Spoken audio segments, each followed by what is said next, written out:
It's hell when we win, isn't it? Tough. That was a joke.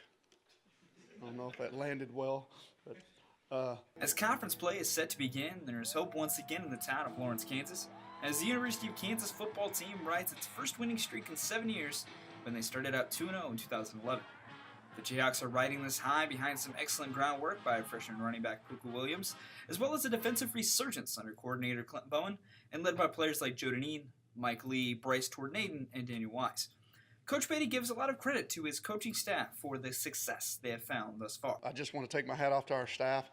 I think Clint Bowen has done a terrific job preparing our defense coming into this season, and so far, the things that we have tried to develop within that side of the ball have come to fruition. Now we're heading into a different animal here next week with a terrific opponent in our conference, so we're going to have to continue improving. There's no doubt. Turnovers have been key for KU, including 3 picks, 6 plays thus far this season, like this one from defensive back Bryce Tornaden.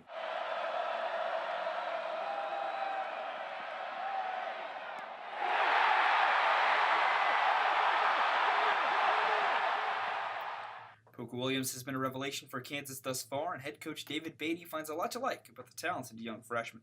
I'm very proud of him, man. He's I think the thing I'm most proud about him is the maturity that I see in a young guy. Now, I mean, I'm going to be very careful with that because it can change as well. But he's a very serious guy. Very serious guy. We were talking on the bus ride up today, and I asked him, I was like, "Where did you get your football aptitude at?" And he talked about his dad made him study. When most kids were out playing, they were watching video and watching tape about where's his primary key and where's his secondary key. And you know, that was something that, I mean, we start hearing him talk about how he's looking and what he's looking at. And for a young guy, that's not usually normal. He plays with a lot of football aptitude. Williams will hope to continue his hot start going into conference play. He leads the conference in rushing yards and yards per game, and is averaging an amazing nearly 9 yards per carry. Coach Beatty understands the challenges his team will face in the Big 12, in particular the matchup problems the wide receivers of Baylor will present in their opening game. I tell you, you hit it on the head when you talk about the guys that they have. They have the Jalen Hurd kid who transferred from Tennessee. He was a running back, but he doesn't – I mean, he's reshaped his body. I think he's lost 20, 25 pounds. Certainly looks like a wide receiver now and has really worked on his craft. Possesses a lot of skill. They handed him the ball off in the backfield a couple times, and he can still certainly do that. He's got terrific vision. I really like the Mims kid. I think Mims is – I think he might be the best receiver in the league, and there's a bunch of good ones in this league. I mean, it was amazing when we were voting for all conference teams last year, and I was sitting down looking at all the people that were – really deserving of that. And I mean, the numbers ran into 15 or so of guys in this league. This league is full of terrific receivers, and it's hard to choose one, but Mims stands out to me. I mean, he's just a playmaker. He's big, he's fast, he makes plays. I think he's got perfect size, good length.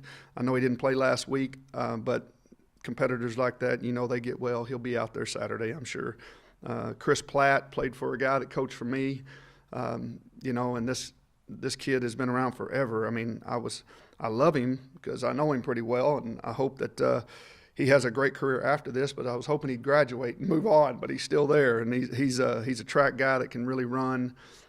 And you know, I've listened to Matt talk a lot about how unselfish he is, and you know, I think that our hands are going to be full with whether it's Corian or anybody. We're going to have to do a good job of managing these guys, and you know, they have the ability to make a big play at any time, but we're going to have to prepare well this week because I'm not sure we've seen a group of guys like this put together. This is a pretty strong group of wideouts.